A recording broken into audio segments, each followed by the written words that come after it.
We need to kill one another Okay. para ma-attain ito. So you cannot kill a group of people or a person, then at the same time you're professing that let's unite. See? Yes. So You can talk peace and have a gun. yep. Okay. So that is one of the basic principles that we are adhering to in this organization. Another principle and code of conduct of this organization is we do not engage in partisan politics.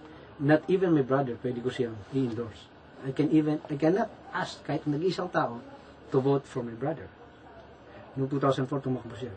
He asked for my endorsement. Sabi ko, pasensya ka na. Because I never intend to participate in partisan politics. Especially I'm a soldier. Yung call for unity ng grupo nyo, does that include Malacanang?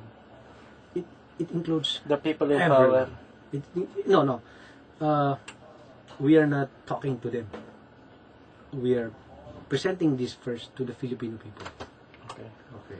But call for unity is for everyone, every Filipino people. Now, first is when kailan mo na kayang i-give up yung mga interest mo para mapaboran yung interest ng bansa at ng taong bayan. Okay. So, kung hindi pa malinaw yan sa isang tao, kasi nakikita naman natin bakit mo siya lalapitan?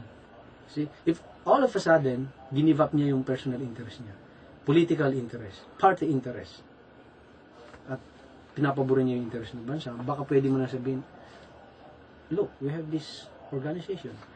You might want to take a look at it. Baka pwede ka rito. Pero kasi kung titignan mo doon, there are qualifications of people na gusto namin pag-join dito. And traditional politicians are not one of the people we welcome in joining us. Okay. Since putting up the group Filipino, feeling niya ba, have you made a dent? Everyone that have an opportunity na makausap namin has agreed na kailangan natin mabuo yung pambansang kamalayan, national consciousness.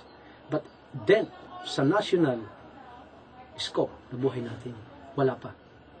Because you cannot use national consciousness, or national consciousness cannot be achieved without majority of the people in a certain society or in a nation agrees to it, adheres to it.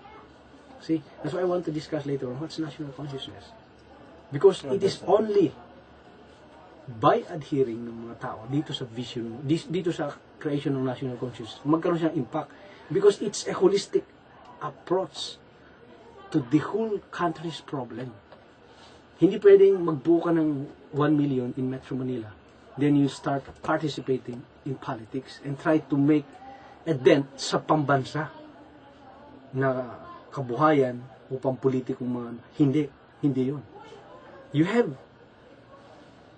to create national consciousness among the majority of the Filipino people. Pero yun nga, Captain, anong yung definition nyo ng national consciousness? Okay, yung national consciousness, ito yung pagkakaroon natin ng pagkakaisa sa ating mga gusto, sa ating mga buhay. Okay, this is a situation where the Filipino people, majority of the Filipino people, have agreed and united behind one ideas and aspirations. Okay, itong ideas and aspirations nila, ito yung nagre-represent ng pag-asa, ng hope nila sa buhay. This represents their hope. See? Kasi, a democratic country like ours, parating natin sinasabing, the voice of the people is the voice of God. But when did you ever felt, or even see, na yung day-to-day governance ng ating bansa, meron kang boses? Feb 24, EDSA na naman. Maraming beses nang sinelebrate. Your thoughts about that ginawa nyo rin minsan, di ba? Lumabas kayo para mapakinggan yung grupo, hinaing sa laban sa sistema. Ngayon, eto na naman, yung mga taong nandun, yung pa rin, yung sistema, yung pa rin. Regrets? Do you have any regrets? I have no regrets. Yes, but that does not mean everything I did in the past I still consider the right thing to do. But the most important thing in your experiences is to learn from them and become stronger. And you have to avoid doing what you think was wrong during the time you did something else. Now, EDSA. Talking about EDSA. Kasama rin ako ng EDSA from one student. When I look back, dun sa effect ng EDSA sa ating bansa is wala eh. In 86, we are very close to having a national consciousness. See? Because people almost unite at that time. They want change. The problem was the government who assumes the leadership of the country failed to capitalize on the support of the people. So, sayang yung suporta ng tao. We could have capitalized that. Use the support of the people to make strong positions on economic and political policies of this country. Hindi yan nagagawa eh.